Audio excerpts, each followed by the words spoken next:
रुद्रवन गांव की सुबह कुछ अजीब थी। हवा में एक अजीब सी स्थिरता थी, जैसे सब कुछ किसी बड़े तूफान से पहले थम गया हो। स्कूल के पुराने हॉल में, जहां कभी बच्चों की हंसी गूंजती थी, अब सिर्फ सन्नाटा था। इरा बिष्ट उस दिन जरा अलग लग रही थी। उसकी आंखें पहले से ज्यादा गहरी और धुंधली थी, और उसकी चाल कुछ धीमी लेकिन स्थिर थी। संतोषी दादी उसे लगातार निहार रही थी, जैसे कुछ पकड़ने की कोशिश कर रही हो। इरा बेटा, दादी ने धीरे से आवाज दी, क्या तुमने आज नींद पूरी की? इरा ने हल्के से मुस्कुराकर सिर हिलाया, लेकिन उसकी आंखों में कुछ और ही था, एक छिपी बेचैनी, या शायद कोई और छाया। नक्श ने यह बात भी महसूस की, लेकिन कुछ कह नहीं सका। उसी समय आहना चौहान ने एक पुराना संदूक खोलकर उसमें से एक बेहद पुराना रजिस्टर निकाला। उसकी जिल्द फटी हुई थी, लेकिन भीतर के पन्ने सावधानी से रखे गए थे। ये क्या है? नक्श ने पूछा। स्कूल के संस्थापक का निजी रजिस्टर, आहना ने जवाब दिया। इसके पन्नों में शायद वो राज छिपे हैं जो हमें आत्माओं की मुक्ति या उनके अगले इरादों तक ले जाएं।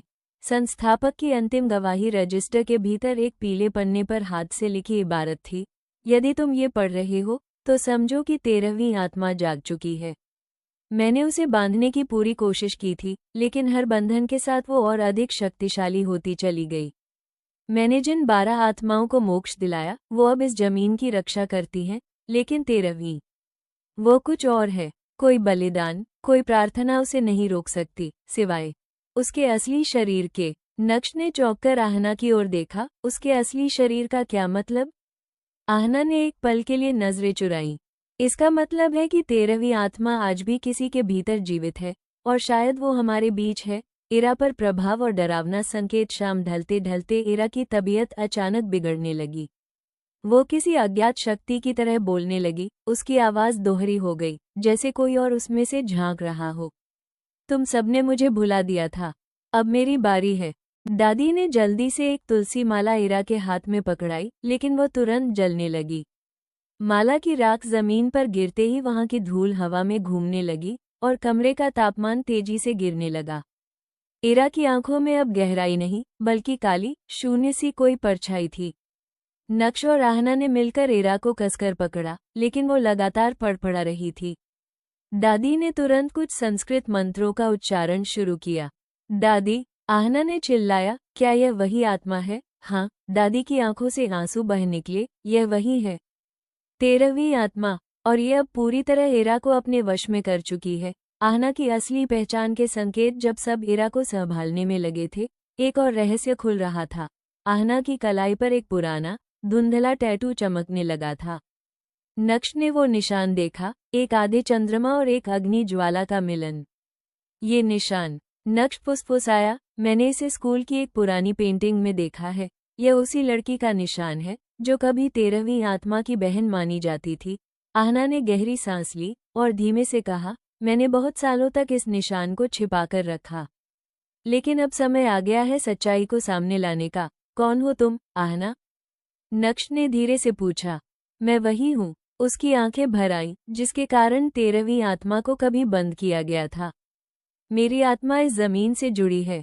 मैं उसे रोकने के लिए ही दोबारा जन्मी हूँ। अब क्या होगा?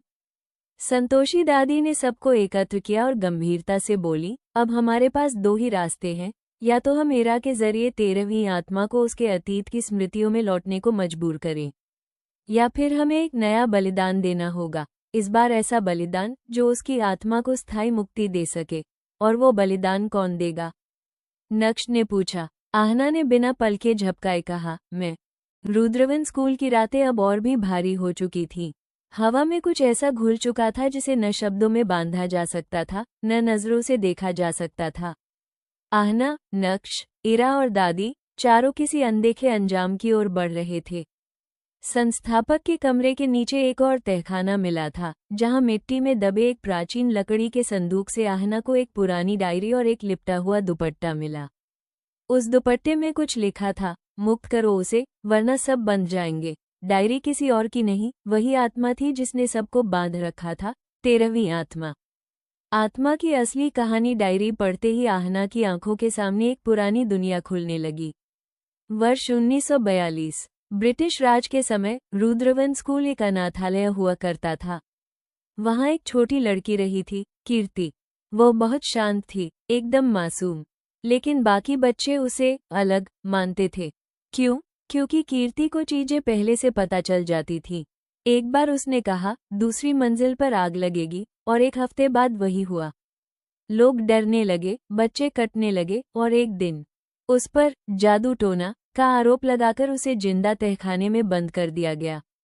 कीर्ति तड़पती रही, रोती रही, लेकिन किसी ने दरवाजा नहीं खोला, और उसी अंधेरे में उसकी मौत हो गई। मरने से पहले उसने एक वचन लिया, जो मुझे भुलाएंगे, मैं उन्हें भुला नहीं सकूंगी। 13 आत्माओं में सबसे शक्तिशाली कीर्ति अब केवल एक मासूम आत्मा नहीं रही थी, वो 13वीं आत्मा बन गई थी। वो जो सबको बांध सकती थी, यादों से, सपनों से या मौत से। आहना ये सब पढ़ते ही कांप गई, और अचानक उसे वो सभी सपने समझ आने लगे। वो खुद कीर्ति का अंश थी। वही संवेदनशीलता, वही पुराने स्कूल से जुड़ाव, वही दर्द। लेकिन उसे यकीन था, अगर कीर्ति को कभी प्यार मिला होता, वो ये सब न करती। मैं उसे वो प्यार दूंगी जो दुनिया ने नहीं दिया, आहना फुसफुसाई। दादी ने रोका, बेटा, तुम नहीं जानती वो क्या कर सकती है। पर आहना आगे बढ़ी। उसी तहखाने में जहां कीर्ति को कैद किया गया था, वो अकेली गई। उसने उस दुपट्टे को उठाया जो कीर्ति का था, और कहा, तुमने जिस दिन आखिरी सांस ली, तुम्हारी कोई गलती नहीं थी। मैं तुम्हें दोष नहीं देती। मैं चाहती हूँ तुम मुक्त हो जाओ। मैं तुम्हारी बहन जैसी हूँ, तुम्हारा हिस्सा हूँ। कमरे में ठंडी हवा भर गई। दीवारों पर जलते दीपक एक एक करके बुझने लगे, और एक चेहरा उभरा, कीर्ति का, एकदम मासूम, पर आंखों में सैकड़ों सालों की पीड़ा। क्या तुम मुझे छोड़ोगी नहीं? वह बोली, नहीं, लेकिन मैं चाहती हूँ कि तुम खुद को माफ कर दो, आहना ने कहा। एक पल के लिए हवा रुक गई। फिर कीर्ति के चेहरे पर एक हल्की मुस्कान आई। क्या मैं तुम्हारे भीतर समा सकती हूँ? आहना ने सहम कर आंखें बंद की और कहा, अगर इससे तुम्हें मुक्ति मिलती है। हाँ। एक रोशनी का गोला आहना के शरीर में समा गया। आत्माओं की मुक्ति या विनाश? उसी क्षण स्कूल की दीवारों पर बंधी 12 आत्माएं एक एक करके प्रकाश में विलीन होने लगी। इरा जो बेहोशी की हालत में थी, उसकी आंखें खुली और वो मुस्कराई, जैसे किसी भारी बोझ से मुक्त हुई हो। नक्श, जो बाहर खड़ा सब देख रहा था, उसे दूर आहना दिखी, पर उसकी आंखें अब वैसी नहीं थीं। उनमें एक नया सुकून था। वो गई? नक्श ने पूछा। नहीं, आहना बोली, वो अब मुझ में है, लेकिन अब शांति में है। और बाकी आत्माएं भी मुक्त हो गईं। उनका चक्र पूरा हुआ। स्कूल की इमारत में हल्की दरारें आईं, और एक पुराना घंटा खुद ब खुद बज उठा, जैसे किसी पुराने गुनाह का अंत हुआ हो। और कहानी का बड़ा मोड़? सब कुछ शांत था। स्कूल अब साधारण लगने लगा था, जैसे कभी कुछ हुआ ही न हो। लेकिन जब सब बाहर निकले, दादी ने एक आखिरी बार पीछे मुड़कर देखा। ब्लैकबोर्ड पर एक आखिरी वाक्य लिखा था, अब कहानी मेरी नहीं रही। अब वो बोलेगी जिसे सबने चुप किया। और उसी समय आहना की हथेली पर एक काले निशान उभर आया, वही निशान जो कीर्ति की हथेली पर था। क्या सच में मुक्ति हुई थी, या अब एक नया अध्याय शुरू होने जा रहा था? कहानी अभी बाकी थी।